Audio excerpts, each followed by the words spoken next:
بسم اللہ الرحمن الرحیم۔ السلام علیکم۔ فرعون کی ہلاکت کے بعد بنی اسرائیل کے حالات۔ فرعون اور اس کی کافر قوم کی غرقابی کے بعد اللہ تعالیٰ نے حضرت موسیٰ علیہ السلام اور آپ کی قوم کو بے شمار نعمتوں سے نوازا، خصوصاً غلامی سے نجات اور امن کی نعمت سے سرفراز کیا۔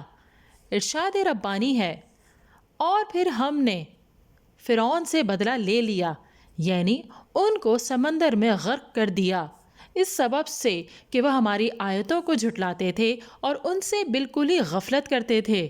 اور ہم نے ان لوگوں کو جو بالکل کمزور شمار کیے جاتے تھے اس سرزمین کے مشرق و مغرب کا مالک بنا دیا، جس میں ہم نے برکت رکھی ہے۔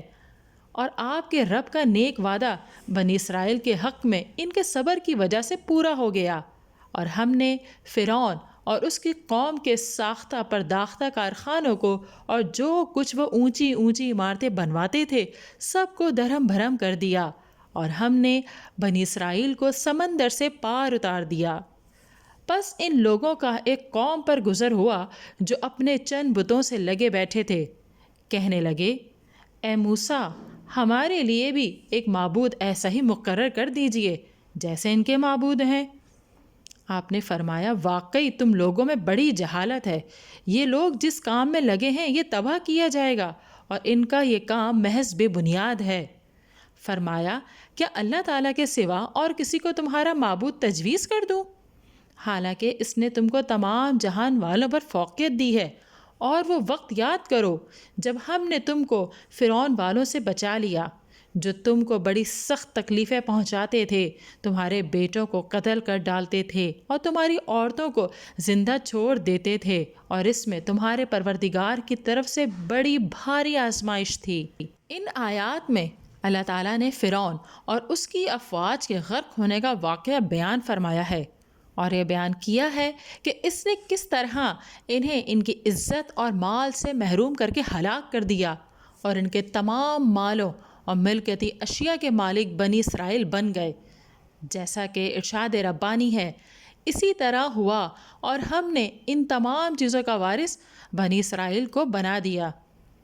مزید اللہ نے ارشاد فرمایا، پھر ہم نے چاہا کہ ہم ان پر کرم فرمائیں جنہیں زمین میں بے حد کمزور کر دیا گیا تھا، اور ہم انہی کو پیشوا اور زمین کا وارث بنائیں۔ انہوں نے جہالت اور گمراہی کی یہ بات کہہ دی، حالانکہ وہ اللہ کی قدرت کی ایسی نشانیاں دیکھ چکے تھے جن سے عظیم رسول حضرت موسیٰ علیہ السلام کی صداقت بالکل واضح ہو چکی تھی۔ واقعہ یہ ہوا کہ ان کا گزر ایسی قوم کے پاس سے ہوا جو بت پرست تھی۔ کہتے ہیں وہ بت گائے کی شکل کے تھے۔ معلوم ہوتا ہے کہ انہوں نے پوچھا ہوگا کہ وہ ان کی پوجا کیوں کرتے ہیں۔ جواب یہ ملا ہوگا کہ ان سے نفع حاصل ہوتا ہے اور حاجتیں پوری ہوتی ہیں۔ ان جاہلوں نے ان کی بات کو سچ سمجھ لیا اور اپنے نبی حضرت موسیٰ علیہ السلام سے یہ مطالبہ کر ڈالا، جیسے ان کے معبود ہیں ہمارے لیے بھی ایک معبود بنا دیجئے۔ حضرت موسیٰ علیہ السلام نے ان کی حماقت واضح کرتے ہوئے فرمایا، یہ لوگ جس کام میں لگے ہوئے ہیں تباہ کیا جائے گا، اور ان کا یہ کام محض بے بنیاد ہے۔ جب حضرت موسیٰ علیہ السلام مصر سے نکلے اور بیت المقدس کی طرف روانہ ہوئے تو ان کا سامنا حتی، فزاری اور کنانی اقوام کے زبردست لوگوں سے ہوا۔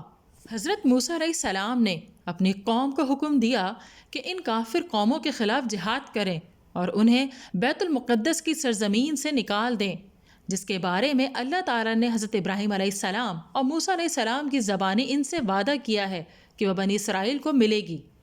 انہوں نے جہاد کرنے سے انکار کر دیا، چنانچہ اللہ تعالیٰ نے ان پر خوف مسلط کر دیا اور انہیں 40 سال کی طویل مدت کے لیے میدان طیہ میں بھٹکنے دیا۔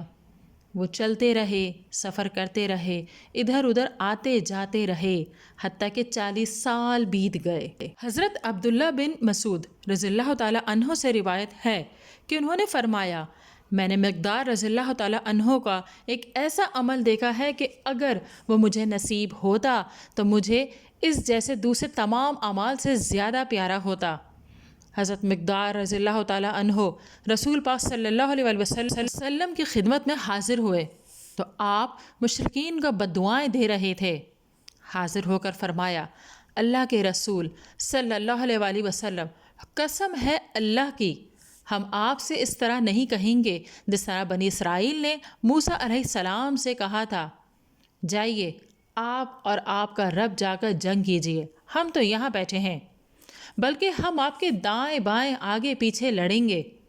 میں نے دیکھا کہ رسول پاک صلی اللہ علیہ وآلہ وسلم اتنے خوش ہوئے کہ آپ کا چہرہ مبارک چمک اٹھا۔